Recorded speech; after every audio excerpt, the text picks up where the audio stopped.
Signal flow graphs, like block diagrams, are a way of modeling complex systems using simple components. The basic element of a signal flow graph looks like this. It consists of two nodes, an input node and the output node, and a branch which connects the nodes. The relationship, if we're given a node like this, is that y2 is equal to a times y1.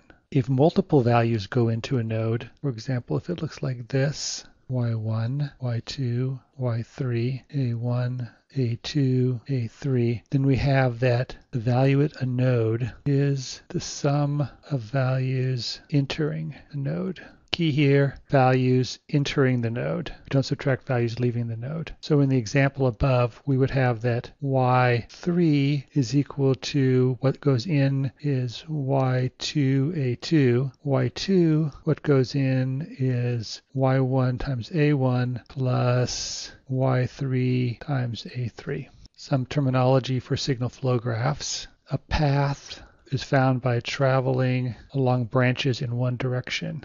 Forward path is path from the input to the output, and a loop starts and stops at the same node. Signal flow graphs in parallel would look like this: a node, y1, another node, y2, one branch, another branch, a1, a2, and then we have that y2 is equal to a1 plus a2, y1. That's pretty obvious. This means we could also write branches in parallel like this as y1, y2, and this becomes a1 plus a2.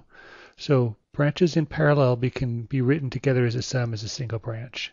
By the way, if you want the equivalent block diagram for this, you would start with y1, and then you would have two blocks, a1, a2, and they are summed together here, plus to get y2.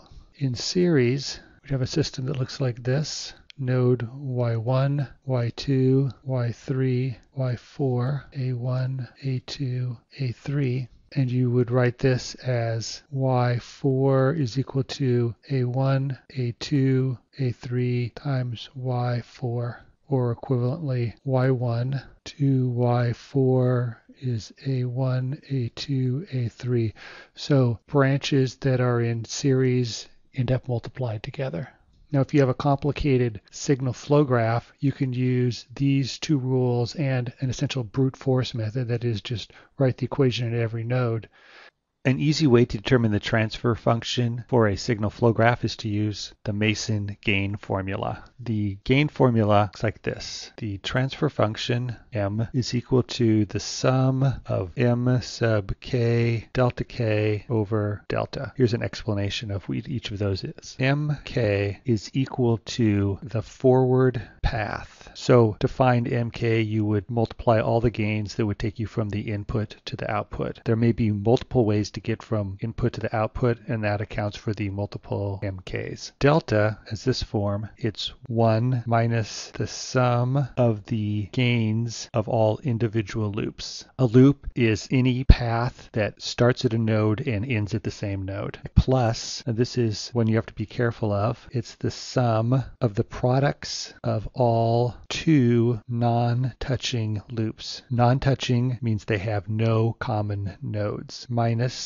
the sum of the product of all three non-touching loops, and so on. Delta k is equal to delta minus any part that touches the mk forward path. Here's an example. Let's find the transfer function from input to output. So that is m is equal to the sum of the mk delta k over delta. M1, we're looking for any way to get from the input to the output without going backwards. That is G1, G2. Any other forward path? Nope. Everything else ends up going back. So that's all of the m's. Now next is the delta. It's 1 minus, and now we have the sum of all the individual loops. So every place there's a loop starts at a node and ends at the same node without retracing its path. So we have loop right here, H1. We have another loop right here, G1, G2, H2. G1, G2, H2. We have another loop here, G1, H3. Those are all of the individual loops that you can make with this. Next, we look for the sum of the product of all two sets of loops. So if we have loops that don't touch, so we have a loop here and we have a loop here. There's two loops that don't touch, so we take the product of those loops, which is H1 and then G2, H3. Let's see if there are any other two loops. Well, we have a loop that goes around here and a loop that goes there, but they both touch. And we have a loop that goes around here and a loop goes around there, but they both touch. So there are no more pairs of non-touching loops. Next, we look for three loops that don't touch. Well, there are no three loops that don't touch. So this is 0 and that's the end. Finally, we'll go look at the values for delta 1.